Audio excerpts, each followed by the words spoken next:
Fíjense ustedes que esa temperatura ha pasado más o menos un minuto desde que encendimos el generador, no ha sufrido ninguna variación porque tenemos que esperar que exactamente la plancha de la resistencia eléctrica del calefactor dé una energía y que para que dé oportunidad de que el agua líquida comience su proceso de cambio de fase de líquido a vapor, que vamos a extraer a través de las tuberías flexibles que tenemos allí, que están interconectadas a la cápsula. Fíjense ustedes, también algo importante que resaltar allí, la zona de separación entre la fase líquida y la fase de vapor está bien dada por una franja allí que se ve incrementada. Nosotros cuando vimos la cápsula que yo les presenté a ustedes de cerca, simplemente era una línea.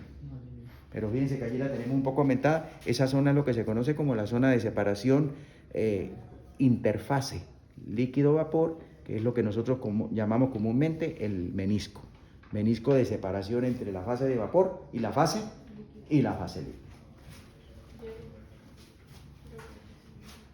Entonces, observen ustedes también algo importante. El calor, como la cápsula va a estar, fíjense, este es el cilindro, aquí estamos viendo la proyección del cilindro. Si nosotros viéramos el cilindro, es como si tuviéramos la proyección, el largo del cilindro así. Aquí estamos viendo solamente la proyección del frente. Entonces, el calor se está transfiriendo a lo largo de toda la longitud del cilindro por la ubicación exactamente de los dos grifos de entrada y salida del vapor que tiene la cápsula allí en la... ¿Qué me hizo la otra cápsulita? El espaciamiento entre las dos tomas, la entrada y la salida del vapor, hace que efectivamente haya una buena interacción, un contacto superficial bien del vapor con toda la periferia o toda el área superficial, que si nosotros vemos un poquito, permítanme un momentico esta hojita de papel, ya se la voy a dar.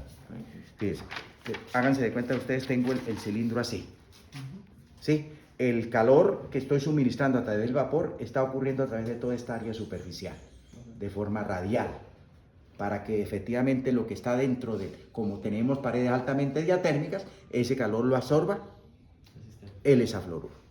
¿Ok? Entonces fíjense ustedes que cuando yo visualice es un área que cuando yo completamente desarrolle el área, es un área completamente rectangular. Observen. Fíjense ustedes lo que yo les decía a ustedes, de la periferia hacia adentro, porque efectivamente el líquido, vamos teniendo presente allí la medición de la temperatura, fíjense ustedes allí, fíjense cómo cambia.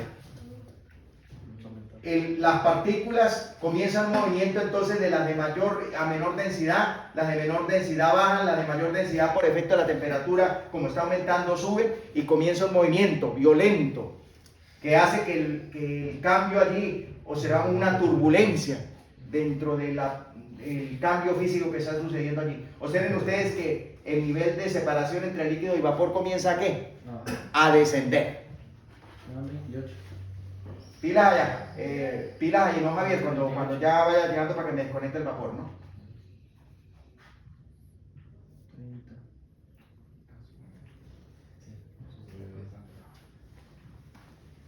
Pilas ahí, Javier. Fíjense ustedes cómo se pronuncian las líneas, ¿no?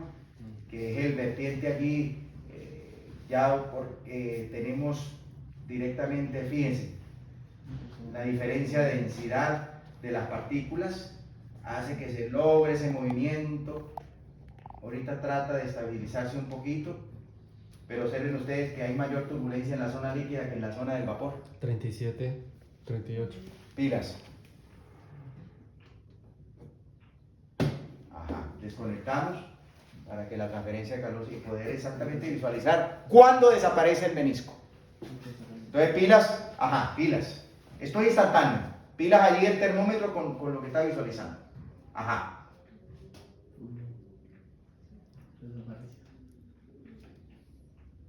¿Cuánto medimos allí? 44. Ahí está. Registraron esa temperatura, ¿no? 45. Ok. Demoró 22 segundos de 41.6 a 45. Ustedes después pueden investigar en la data, en la web de las fuentes de seriedad académica de investigación, para que más o menos hagan un contraste cuánto es el punto crítico de la sustancia que estamos analizando, para que vean si más o menos está cercano o está lejano lo que medimos con lo que se tiene exactamente estipulado en la data relacionada con la sustancia. Entonces, fíjense, si yo siguiera suministrando, ahí se le está suministrando todavía más vapor, ¿sí o no? Sí. Y la temperatura sigue aumentando.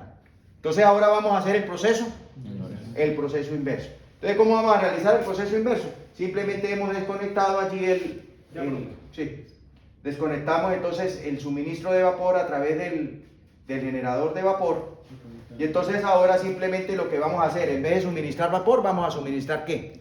Agua líquida. Entonces ahí vamos a conectar la tubería flexible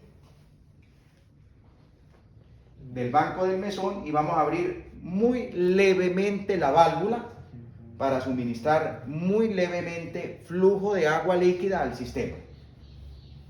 Entonces fíjense, como la cápsula tiene los dos grifos, por una va a entrar y por la otra va a drenarse, que es la que nosotros vamos a drenar a través del tubo de desagüe allí del mesón, del canal de desagüe.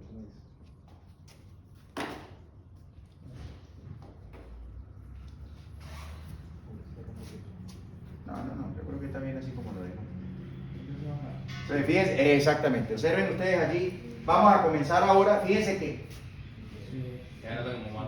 se ve más recia, ahorita ya cuando comenzamos el enfriamiento, observen ustedes que ahora se ve más recia al revés, el movimiento de las partículas en la parte de la periferia superior. ¿Por qué? Porque las partículas de líquido, las partículas gaseosas, se deben comenzar a transformar a condensar. Entonces fíjense ustedes, ya apareció la sombra negra allí. O sea, fíjense ustedes cómo va en encuentro hacia el centro.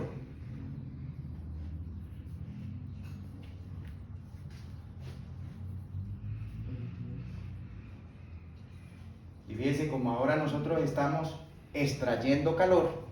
Fíjense que ahora el movimiento es, fíjense ustedes, ya detuvo el del líquido y ahora el del vapor, ahora viene ahora del líquido, del líquido hacia el centro. Y se mantiene muy especialmente en la zona muy cercana ¿a quién? Al menisco. Al menisco. Entonces, estas partículas están todavía muy elevadas en temperatura. a muy alta temperatura. Aún están en la línea. Entonces, fíjense, mientras se establece el equilibrio térmico allí entre las partículas que están más cercanas a la periferia, donde estamos suministrando el agua, que es la zona más de menor temperatura, la zona periférica, entonces hay una transferencia de calor interna allí entre la zona más caliente y la zona más fría, que es lo que está causando exactamente ese movimiento, ese torbellino allí de partículas a nivel molecular entre la zona líquida y el menisco de la separación entre la fase de vapor y la fase líquida.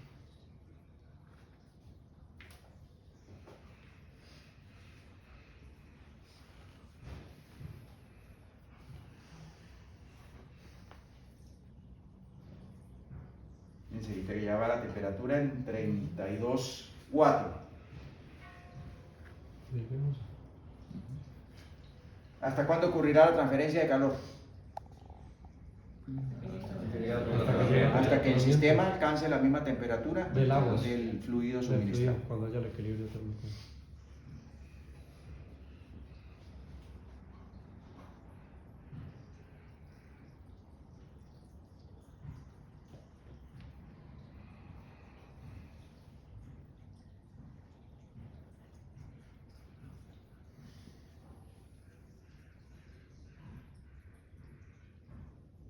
Dice que ahora allí se hace más lenta, ¿sí? Se den cuenta allí el movimiento.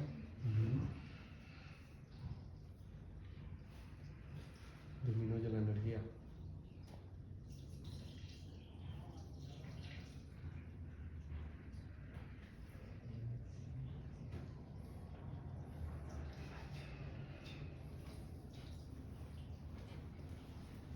Fíjense que hasta que no se logre el equilibrio, el equilibrio allí de la franja inferior, que hay una diferencia de temperatura entre el componente líquido y el componente de vapor por la transferencia de calor que hubo inicialmente, no deja de transcurrir allí el proceso de migración de partículas. Fíjense ustedes que a la medida en que ese movimiento se va haciendo más lento, ¿qué va pasando con el nivel del menisco? Va ascendiendo, ¿eh?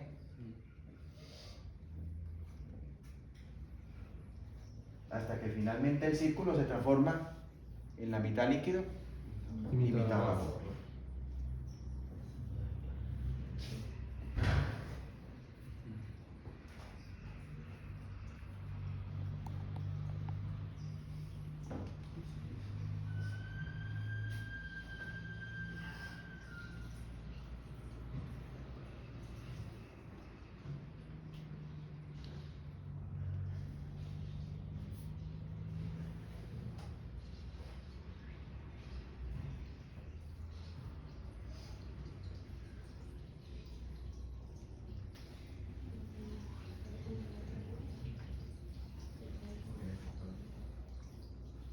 Que el componente que hace un poco tóxico esta sustancia es el azufre.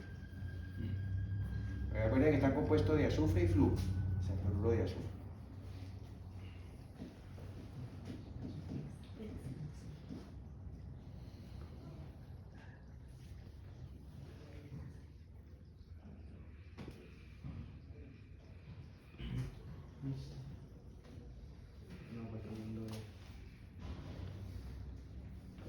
Todavía hay migración de partículas allí de líquido hacia la zona del menisco.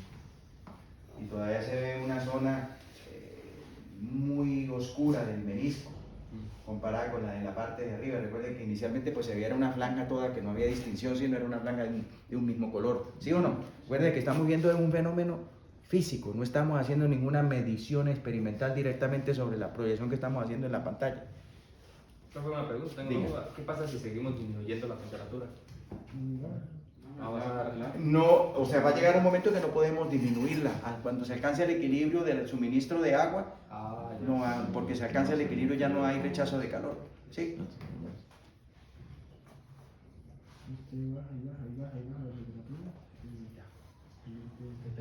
Si fuera aire frío, pues, ¿Cómo?